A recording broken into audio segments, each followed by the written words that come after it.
Hey there, NAC families. I hope you had a great Easter weekend. I know that here at the Stoskys house, we had a great weekend.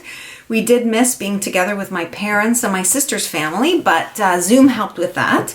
So that was good, at least to see each other online. I hope you had chances to visit with friends and family a bit on Zoom as well, or I did not think we would be having Easter apart. And here we are post-Easter, and it seems like it might still be a few weeks that we need to make this work. So we're going to do our best to try and connect with you. And we so appreciate the emails and the videos and the information that you send, even the updates of how it's going with you and the kids. It really is meaningful to us. So thank you so much for all of those. Thank you so much for the emails and the thank yous for the gift bags. But do you know, it was a blessing for us to deliver them. And I know Pastor Jonathan and Vicki also just enjoyed those few minutes, even if it was in the driveway. It was just nice to see you.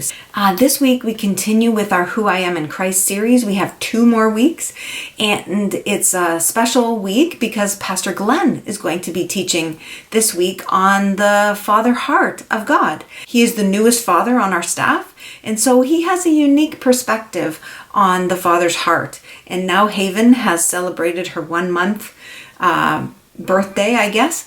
And so it'll be great to hear from Glenn. And I'm planning to share this week's storybook in the service on Sunday. So instead of sending you a link to a book this week, we're going to include it in Sunday service. So if you want to let the kids know that there will be something for them in the service as well, we would love to have them join us, and hopefully the story will be meaningful to them. I've also sent out the weekly email with a couple of links to ideas, and there's 2 books there that the kids might like to read themselves. They're ebooks, and so you can do those on your computer or on your device. I've also added the handout for Sunday so that there's a coloring page and a place to keep track of this week's I Am a Child of God. So that's something for them too. Also, just want to remind you that as a staff, we are trying to work really hard to keep us all connected and to try and think of creative ways to meet with you and to check in with you. And we so appreciate those from our congregation that are helping us and their pastor's heart and the way that they are reaching out to all of you. It's just been amazing to know that people are getting phone calls and people are getting food deliveries and people are getting encouraged on a regular basis. It's just been so great to hear those words of encouragement. And on Friday, Forge, we had another great Friday Forge chat. And so we're going to continue this Friday as well. I hope to have a Pictionary game for everybody, and my friends in Forge are working on a special Forge rendition of Down by the Bay. So remind them to keep practicing because we're going to record that on Friday. So that's exciting. Prayer is still available on Friday mornings at 9 a.m. If you would like the link to join into that prayer time, please let me know and I will send it to you. We're going to be experimenting with a few more prayer slots, times when you can pray together, and opportunities that we can come together in prayer.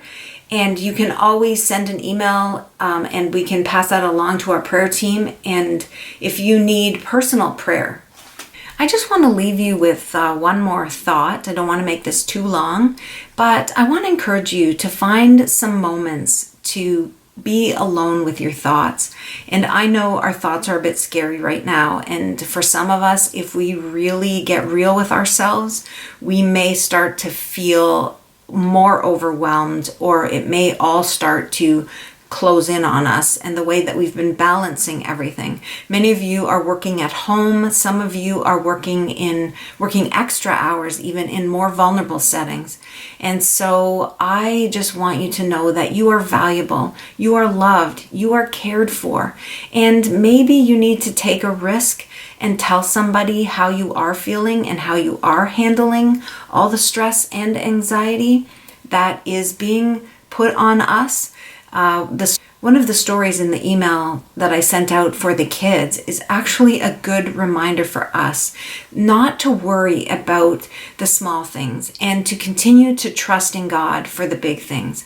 And so I hope that you will just take a risk and share with someone how you are feeling. Actually, take a few moments to stop and pause and be honest with God. If it's in a journal or if it's just in absolute silence, being alone with your thoughts, being alone with God for a few minutes, just let His peace come into your spirit and your soul and really give yourself a chance to rest. So just know that we are praying for you. We continue to pray for you and the kids.